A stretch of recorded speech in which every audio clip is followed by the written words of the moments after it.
having two horns are the kings of Media and Persia. Well, the Media, which is the smaller of the two horns, and the greater horn was the Persian Empire. The Persian Empire what made it great and powerful. Read on. And the rough goat is the king of Grecia, and the great horn that is between his eyes is the first king. We just picked up Greece and Alexander the Great. Read on. Now that being broken, whereas four stood up for it, four kingdoms shall stand up out of the nation, but not in his power. Okay, that's good. Now let's look at this. Let's go into the world history book here. And let's pick that up at page 40.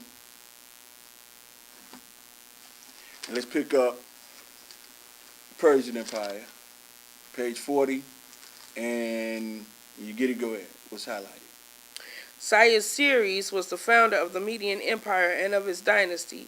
In alliance with Nabopolassar of Babylon, a daughter of Cyaxares was given in marriage to Nebuchadnezzar. Cyaxares destroyed Nineveh in 612 and conquered the Assyrian territory. That was the end of the Hamitic rule. Read on. East of the Tigris, as also Urartu or Armenia and eastern Iran. Astyages was deposed by Cyrus and Media became part of the Persian Empire. There you go. Now the Persian Empire assimilated Medes, right? Skip down. Artaxerxes III, Archus, succeeded. He was the king of Persia. You got this, when you look at the film 300, you got this big, giant, homosexual, ringed dude. That's not him. That was for cinema and for your eyes to and your pleasure. But he was just a king, and he was a great king and a warrior. Read on. Through energetic measures in asserting the royal authority over the satraps, he was followed by Arses. Darius III, Codomanus, was killed after Alexander the Great through the victories of Granicus. Isis and Gaugamela near Arbela conquered the Persian Empire. Okay, now we see the old Persian Empire been destroyed. Go right over to 65, and when you get it, go ahead. In the spring of 330, Alexander pursued Darius through Media, where Darius was murdered by the satrap Besus. Look, it wasn't Alexander that killed Darius. It was his own men. They trapped him. Read on. Alexander subdued the Caspian region and marched southward. When Parmenio's son Philotas had been executed for complicity in a plot, Alexander sent messengers who murdered Parmenio in Media. Alexander feared a revolt, and Parmenio was too powerful to be discharged. Alexander went into Bactria and overcame the Iranians under Spidomenes, only with a great deal of trouble in 328. Alexander now commenced the adoption of Persian dress and court etiquette. Now, he started taking on the means of the Persian attributes and everything like that. He was infusing this one world thing. So let's go on to page 66 now. When you get it, go ahead. June 13th, 323, Alexander died at Babylon. Now, that's the horn falling off, okay? Now, the horn fell off. Remember now, when it was in its strength, the goat, the horn fell off. The notable horn died. Read on, which represented the first king. Read on. His exploration had fostered commerce. Over 25 cities which he had founded served to Hellenize the East. Although his policy of direct fusion failed, the organization of his complex empire he left much as he found it, differing in each area. Okay, now go to page 37. So now we see Alexander dying. And so now we see Alexander, that notable horn which is spoken of by Daniel. You can see how this word of God is working here. You see Alexander, he passed. Daniel seen all this before it happened. So now we finna pick up the four horns. When you get it, go ahead, sis. After the death of Alexander, Antigonus, who assumed the title of king in 306, extended his dominions to cover most of Asia Minor. He died at the Battle of Ipsus in 301.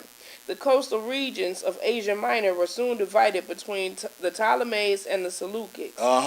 The following kingdoms arose in Asia Minor during this period. Pergamum, Philotaris, a steward of Lysimachus, made Pergamum an independent principality in 283. Eumenes the first, 263 to 261, withstood Antiochus II. Well, there you go. Now we see now that the Greek Empire is being split. Now we picking up right now what you call the Diadochean Wars, which were the wars of the Greek Empire. They just started warring among themselves, or the Hellenistic Wars. They were trying to battle among us. It cost major money to wage war. And so by the time Rome came into power, they pretty much handed it to them because they were broke. You know, Greece was broken. I mean, they had spent all their resources on war among themselves. You see? So now let's look at this a little further. Let's get back to the scripts. And let's, where are we? Verse? We just finished reading 22. 22? Good. Let's go into Daniel chapter 11. And let's pick it up at verse 1. So now we got the Greek Empire in play here. Now this thing, now the Lord is finna show us the beginning and the end of the Greek Empire and the exchange to the Roman Empire, which is the establishment of the Roman Empire, which kicks off the 10 horns. All right? Okay. We're trying to be really careful in this because we really want everybody to get a good understanding of this. Go ahead, sis. Wait a minute. What's this book here? This is Funkin' Wagnalls. And it's dealing with what? Darius. Okay. Don't worry about that. Let's read this here. Also, I, in the first year of Darius the Mede, even I stood to confirm and to strengthen him. And now will I show thee the truth. Behold, there shall stand up yet 3 kings in Persia, and the 4th shall be far richer than they all. And by his strength, through his riches, he shall stir up all against the realm of Grecia. Okay, now here, we just picked it up again. He's talking about Greece coming up against the Persian Empire. Now read that book. Okay. Darius, the name of 3 kings of ancient Persia. The first, Darius the first, 558 to 486 BC. See, the thing about it is when you're a student of the Word of God, and when you're a man of God, and when you are a shepherd of the Word of God, these things you should know, because the brothers that were prophets and apostles, they knew these things, and these were things that the Father made sure that they were aware of. All right, so these things are for your consumption also. Read on. Known as Darius the Great, he was the son of Hystapes and a member of the younger branch of the royal Achaemenid family.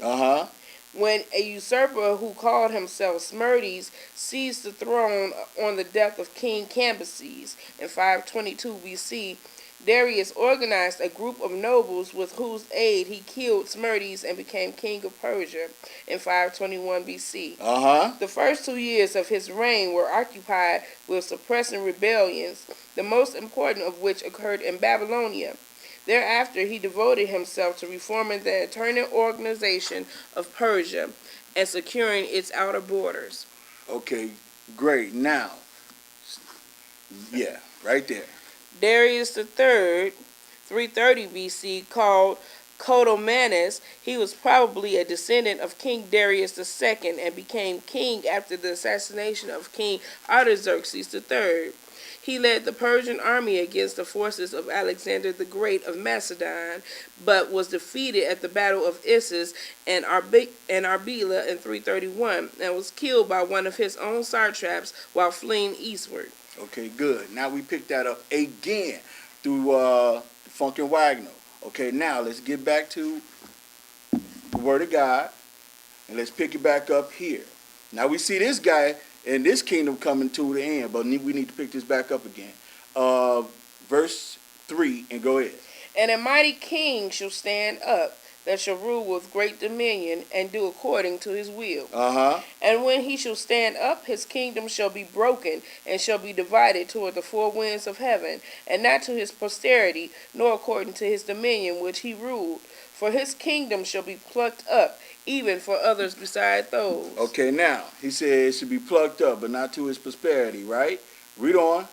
And the king of the south shall be strong, and one of his princes, and he shall be strong above him, and have dominion. His dominion shall be a great dominion. Now, we picked up the Seleucians and the Ptolemies, all right? Now, We're about to pick up the war. What we know today is the Diadochians. You see, read on. And in the end of years they shall join themselves together, for the king's daughter of the south shall come to the king of the north to make an agreement. But she shall not retain the power of the arm. Okay, good. Let's pick up what we just dealt with here. Now, the war of the Diadochians, is that it? Or is that the Seleucids? No, this the Seleucids. Okay. You got it? Yep. Okay. Diadochi means successors and is the name given to the Macedonian generals who fought for the empire of Alexander the Great after That's his the ones death. that stood up. Lysimachus, Cassandra, Seleucus. Seleucus, and Ptolemy, or Ptolemy. Read on. The name includes Antigonus I and his son Demetrius I, Antipater and his son Cassander, Seleucus, Ptolemy, Eumenes, and Lysimachus. The kingdoms into which the Macedonian Empire was divided under these rulers are known as Hellenistic. The chief were Asia Minor and Syria under the Seleucid dynasty. Egypt under the Ptolemies, Macedonia under... See, Egypt, people will have the biggest misconception is that Cleopatra were African. No, she wasn't. She was Greek. She was set up by the Ptolemies. You see. Read on. The Macedonian Empire was divided under these rulers are known as Hellenistic. The chief were Asia Minor and Syria under the Seleucid dynasty. Egypt under the Ptolemies, Macedonia under the successors of Antigonus II, and Pergamum under the Attilid dynasty. Gradually, these were merged into the Roman Empire. See, this is the thing. All these became part of the Roman Empire because they went to war with each other until they became impoverished. And at the same time, they was hiring the Roman armies. You see, and our Roman armies taking in their wealth, going to war against each other. You see, whoever can hire them, they went to war with them. You see, so that was that thing. Is that it? Okay, that's it. Diadochi. Okay, that's good. I'll just sit on the Diadochians. Okay, now let's pick that back up again. Where are we? We are in the middle of verse 6. Okay, pick it up at the top of verse 6. And in the end of years they shall join themselves together, for the king's daughter of the south shall come to the king of the north to make an agreement.